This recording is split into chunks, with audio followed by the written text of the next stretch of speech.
Welcome to my studio. I'm Virginia with wine and blue gloves. I was told before that the blue gloves are very charming. It matches my looks. I have to wear gloves because when you working with oils and turpentine, it messes up your skin big time. And there was a time where I didn't wear gloves, and then you can imagine the disaster. As I announced, tonight we are going to look at the still life that I set up, and together we will figure out the colors. We are going to try to understand how to interpret the color we see with the colors we have on the palette and then put it on the canvas. Cheers everyone, and welcome again to one more Tuesday Wine and Paint. I love it.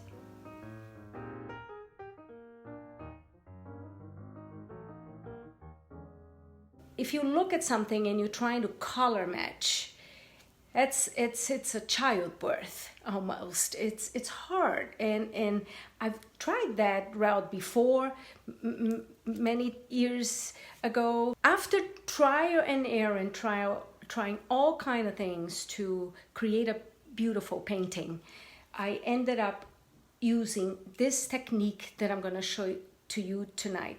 Not only makes it easier, but it makes your paintings bright.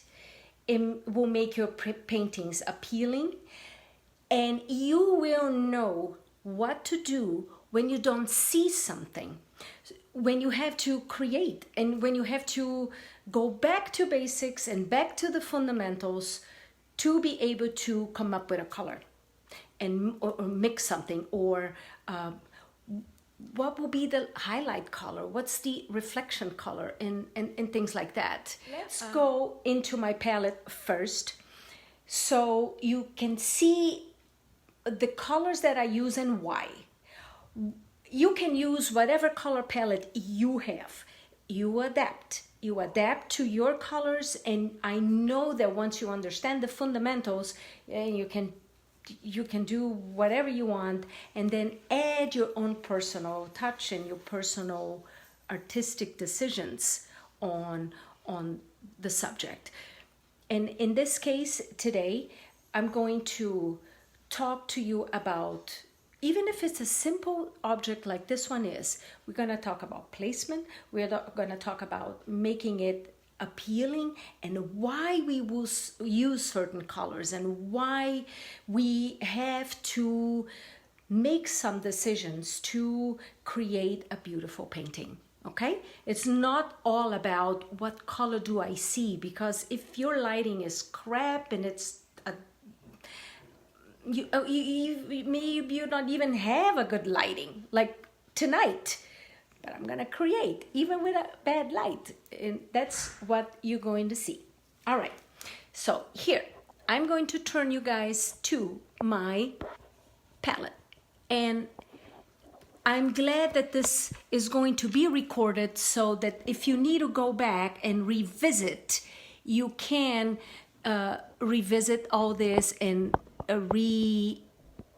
watch. So here are my yellows and oranges and reds, and here are my yellows and oranges and yellows, dulls and darker.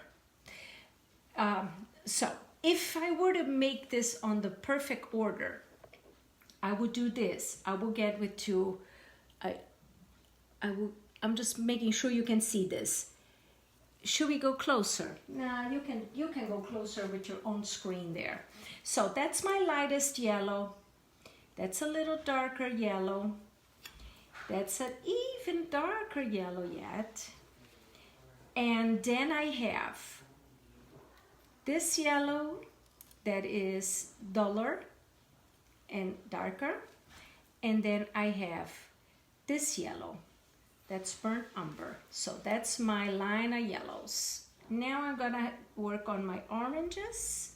I have that lightest orange here, and I have this little darker orange, and I have this orange, and I have raw sienna, which is a duller orange, and I have burnt sienna, which is my darkest and duller orange.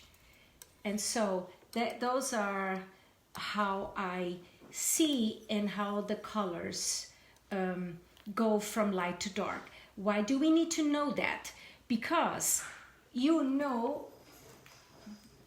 have that, you have your color wheel, and the opposite of yellow is violet. So I know that if I use something that's yellow, then violet will be the complementary color. This is alizarin. I use it as a violet because alizarin can be a beautiful violet. Instead, using purple. Purple doesn't make pretty complementary colors for yellow. You guys that paint a lot know that by now. So now orange, we know orange complementary color is blue, and so I will have a blue color for these colors here. That's the complementary. So important to know your colors so that you know what the complementary is. And here on the side I have a light blue, a warmer blue, a darker blue. I also have a variation of the blues, but this is what's the most important, I think, these warm shades of color. And here on the other side of my palette I have black, and I have some white, and this is like a pink. I love to mix this color with blue, makes beautiful purples, and that's another burnt umber right there. And my green, same thing. I have a light green, a medium green, and a dark green. This is a sap green, and this is a radium green, and that's my lightest green. So now that we established these light to darks and light to dulls, we are going to start working on our subject for tonight. All right, I have an obvious color there, which is yellow and orange for the bird. And I have a not so obvious color, which is this glass where it's sitting. I'm going to make very quick lines. You that seen me paint before, you know that we don't need to know how to draw, because we don't draw when we paint. We paint. A brush makes shapes and not lines. And I think I want this bird to not go higher than this, and maybe the cup can sit here, and then the end of the cup could be here. And so I have a round face, and I have a round body, and I have the little wing, and I have this other wing, and I have the thickness of the body, almost like the little tail. And then I have the cylinder of the glass where it's sitting, and then it ends like that. And so very quickly, the little leg, and the foot is a triangle, and this other foot is a shape like that. Look at that. Very quick lines, because I'll tell you, if I don't like the placement, then I haven't invested much time putting all the details. I just I want just some basic information to make sure this is what I want to invest the next couple of hours painting. And I guess if you're paying attention, you can hear on the background, you can hear my shadow barking. And that is the head.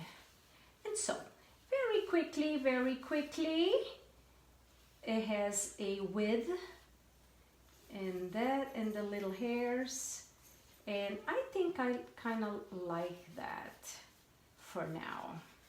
And I think it's going to be very, very informative, and I'll just show you real quick how we go about choosing the right colors that we see there and bring it over here. You all know that we have, and I'm going to write this down here, we have 5 tonal values. We have 5. And so let's add all 5 in this little painting so that we can make it pop from the canvas and we can make it into a cutesy little demonstrative painting. I'm going to get rid of a little bit of these lines because I'm going to be working with yellow. And I don't want the yellow to pick up any of these colors here. So, that should be good. Now, what color do I see? We have to ask, it's 4 questions. Let's cover 3. What color do I see? Is it, second question, is it light, medium, or dark? And the third question is, what's the intensity of the color? Is it dull? Is it bright? Or is it so? When you ask what color it is, you have to nail it down, or you need to narrow it down. Sorry, not nail. You need to narrow down your color choices by 6. You have to ask if the color is yellow, orange, red, violet, blue, or green. Those are your 6 choices. So you're gonna ask, well, what if something is brown? And what if something is white? Well, we'll get to that. So, because even brown and white have a color that is one of these 6, the primaries and the secondaries. In this case, I'm going to paint something that's obvious, and I'm going to paint something here that's not that obvious. So it will be great for you to understand the thinking behind it. That's the main thing. I'm going to pick a rather large brush because I like to start with a broom and finish with a needle. It's so much easier for you to block in bigger shapes than be diddling little brushes, and I've seen that a lot. Going back to my palette, and I'm not going to move this phone again, but you remember my yellows, and I'm going to choose my brightest and lightest yellow to block in paint on this bird. And so no white, no nothing, just pure yellow, and we are going to block this yellow in. And that is how I paint all my paintings. I simplify, I go back to basics, I ask these questions, and I paint. And I use my colors clean, and then obviously there are more steps after this first approach, but that will be a date for another Tuesday.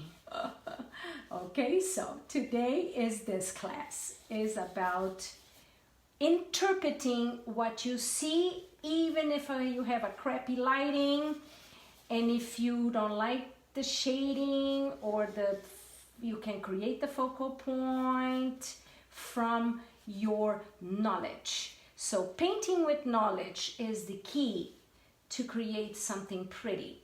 You don't have to struggle to try to figure out what color that is and what color that is. So here's the little body of this little guy. I like it. And I'm not going to even rinse my brush. I'm just going to wipe this yellow off, and I'm going to dip into the orange, my lightest orange, and I'm going to indicate this little leg with the orange. And I find that even if you have a duller element on your photo or that you're painting, starting with a more colorful painting or a colorful base will make your paintings way more appealing. So don't be afraid of color. Look at that, guys, just basic quick shapes. I also see some orange here, and I'm gonna add that right there. Look, just one stroke. Oops, I got the beak. So we are talking tonal value 1 right now. Those are the body tones. And I don't know what color this is yet. It's a glass color. I don't know what color glass. So what about I give myself an extra information to help me decide on the color of the glass? And by that I mean, let's choose a background color. I'm going to kind of use the color I see for the board, and I'm going to go into my raw sienna because it's exactly the color that I see on this board. So pure raw sienna straight from the tube, and I'm going to incorporate that there on my background, just helping me in making easy decisions to start. And look, I can cut into the anatomy of my little poopsie bird. Right now I am only using paint. I haven't used any medium. I just keep reloading my brush, and I'm just going to indicate this background, and I'm not going to paint all in because it's pretty boring for you that are watching. And so let's quickly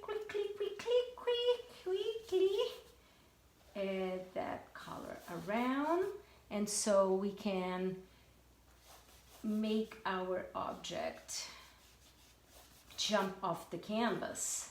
Also, since my yellow is pretty light, we can make our background darker to complement, to make your painting appear, right? Yeah. Okay, and then here I have the contour of the glass, and I have the little leg coming down, and it goes like that. And I'm not going to paint the whole thing, just around, so you can see my thinking process. There's the little holes for the toes. That's the space between the glass and the foot. And then I have that. It's not proportional. The glass is a little thicker and shorter, but it's just to demonstrate to you what we do. So, all right, now we can decide on the color for the glass. This glass is sort of like transparent, and actually is not that transparent, it's more opaque. And so this is what I'm gonna do. I'm going to use this background color that I use, the raw sienna orange, and I'm going to mix it with gray. I'm gonna make some gray with black and white because it is kind of grayish, but I will also incorporate the orange of the background to this gray because I see gray, but I also see the interference of the background onto it. And so this is my mixture, gray and raw sienna. And I'm just gonna simply put this in here for now. So I am just painting with information. That's what I'm doing right now. I know that every time you are not sure about a color, you can use gray. It's a great way to help you figure out. Now, here where the bird is sitting, it's just a little bit darker. And I'm gonna add just a little bit more black into my mixture and create this little darker rim over here. And now we got the first stage blocked in, tonal value 1. I wanna add tonal value 2. My tonal value 2 is I want to have a cast shadow everywhere. And even though I don't see a cast shadow on this little guy, I'm going to create a cast shadow. And I'm going to make a darker what? I'm going to make a darker orange. My darker orange is burnt sienna. And to make it even darker, I'm going to add the complementary color to it, blue. And I'm using phthalo blue on my burnt sienna. And that's how I'm going to create my cast shadow back here. You know that the cast shadow is your darkest tonal value, right? So let's pretend this little bird is sitting right there by this wall and is casting that shadow back there. And the glass. So I can create. There you go. That's my cast shadow, value 2. Now we need the value 3. What's the value 3? Let's talk about shadows now. We need to bring this bird and create the roundness with the bird. Well, I know that shadow in the yellow in shadow is the complementary color of yellow, which is violet. And so again, for you guys that already know me, I do the shadow in 2 sittings. I will mix a gray and decide on the value color. In this case, it's a rather light shadow, not too much contrast. And I'm going to introduce some alizarin crimson into this shadow to make a pretty violet, and that will be my shadow color for now. So where do I see shadow? Well, now I'm screwed because the light is creating shadow on that side of the bird, but I put the cast shadow on the right side of the bird. So let's create a shadow on this side so it makes sense. It doesn't matter what I see there. I just want to make what I want to make because I know the information. And I have cast shadow here, and I have not cast shadow, I have shadow there, and maybe I have a little bit of a shadow here under the, so these are my shadow areas. Cool. Now, ugly shadow color, yes it is, because now we need to make it colorful again. I'm switching my brushes. I'm gonna go with a little smaller brush. I'm going to introduce yellow back into my shadow. And that's gonna be my shadow color. Look how pretty. Yeah, that is a pretty shadow. And I used a little darker yellow to create this color back into the shadow. That's value 3. So pretty. And then here I see it a little darker. Now what about we add a few midtones and create some dimension on this bird? This is my body tone, remember? Just pure, clean yellow like that. And I can make it with a different yellow color going into the shadow. These are all now beautifying your painting. And look, I'm doing this so quickly because I just want to demonstrate it to you. All these steps that you can make a painting so pretty with just using your beautiful colors and understanding what happens to your object. Now, let's work a little bit on these legs. I'm gonna go with a darker orange there, and I'm gonna put a little darker orange here where it meets, and there.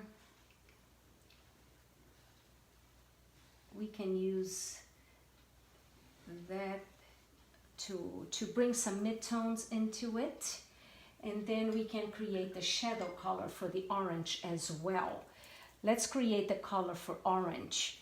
I'm going to mix black again with gray with black and white, and I'm going to put the complementary color of orange. I'm going to put blue, and I'm using ultramarine blue in this case because it's a warm blue. I just think it makes pretty shadows. And let's introduce, where do I see shadow? I think I see a little bit of shadow here, and I see a little bit of shadow in between the toes, and maybe here. Just a little indication.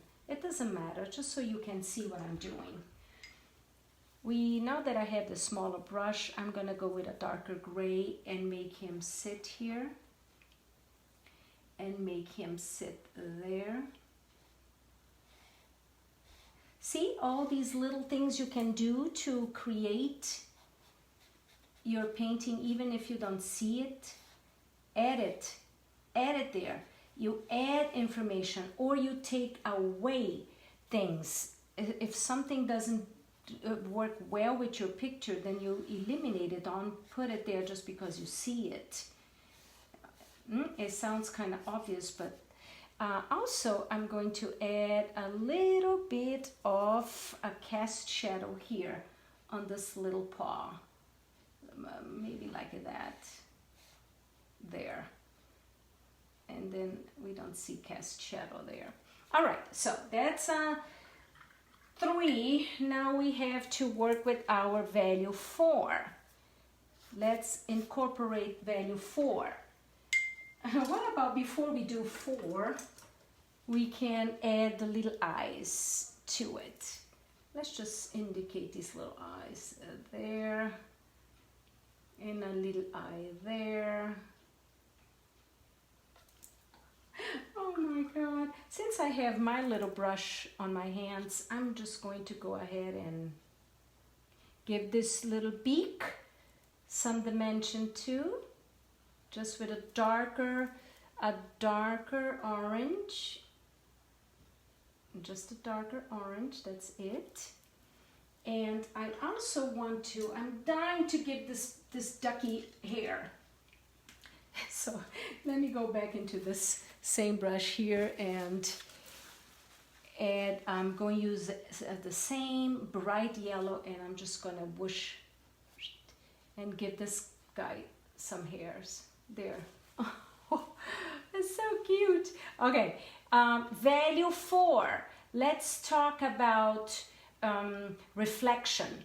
My background is orange, right? So I'm going to use a orange reflection into my shadow, and I'm going to use a duller orange, not so bright because it cannot compete with this. It's a color into the shadow. And so what I did is I picked up my duller orange, which is the raw sienna, with a little bit of this one here. And here's gonna be my reflection. And I'm gonna add the reflection there, and I'm gonna add a little bit of reflection there because I want to. It works. And I actually see the width of the leg here. Let's add that there. And I also see some contrast there. Nothing is happening because I need to add a little bit of shadow here. And so that's how we go about working back and forth. Now, who knows what value 5 is? We have one more value missing. It's the highlight, guys. Okay, let's add the highlight. I'm just gonna get a white, and I'm gonna introduce a little bit of blue here. And I'm gonna put a little bit of highlight there. And I'm gonna put a little bit of highlight here on the chest. And there. And now I can put a little bit of highlight on my beak. My beak? No, not my beak. And we can do a little highlight on the little leg.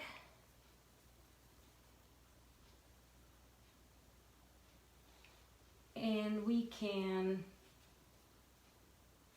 now work on this glass. And I'm going to just bring in some volume onto the glass. It's not going to be the most important object of my painting, but it also gets some light there. And I'm just gonna use a lighter gray. I see a little bit of light here, and I see some reflection of the orange over here also. It can go a little bit brighter. And so, very, very, very quick. Also see, so if I were to stop now, I will let that dry, and tomorrow I would beautify it and refine all these areas and sometimes clean the color. Like here, for example, I actually think this cast shadow is too stark and too blue. And so I'm gonna bring back some orange and make a prettier cast shadow color. Right? Right. And so this is like the basics of painting the color yellow, and some of the fundamentals that you can manipulate in knowing your colors and how to use it. You actually don't need to create the perfect setup for a still life, but you can add all the things you like on your own by yourself. Okay? Oh my goodness grief. What a cutie thing. So cute. So, this is the time where you can make your own artistic decisions, right? You can beautify your painting.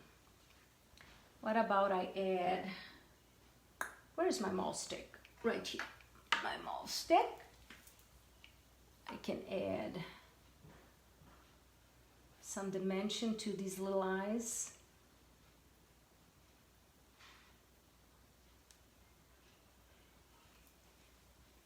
And I can add some lighter details. Oops. And even on the beak, we can refine the beak,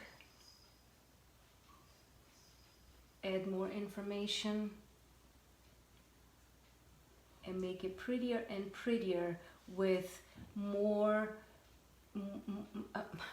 just, you know, more detailed strokes And this is just totally fun. Look at that. A little darker color here. I can add these informations to help my painting. I add it because I know how it works. And so we put it there. And now I don't need to look at that bird anymore. I don't need to look at my still life. I can get rid of it completely and now only work on making my painting prettier. And so we can get rid of all this.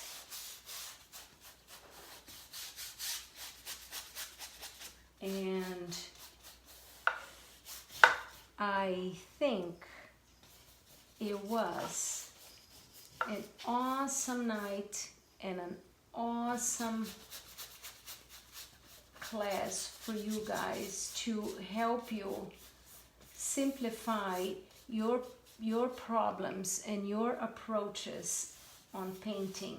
Okay, now you can make millions of decisions, all kind of things. You can go grayer background, you can go duller background. This is another class for another time when we can make all kind of decisions to help intensify your object. You can incorporate these values on your painting. You can bring something to life without having to color match. Beautiful effect, clean colors. I never touched the white until I went to do the highlight. Oh, I was looking for this very important thing here. I'm actually happy to capture this ducky in the painting because it's been with my oldest son, which is now 30, for the longest time. And now he is engaged and he is moving to California tomorrow. And I have the ducky that used to be his, and now is on a canvas. So thank you for your company. I love it. Goodbye. Bye, guys. And don't forget to subscribe.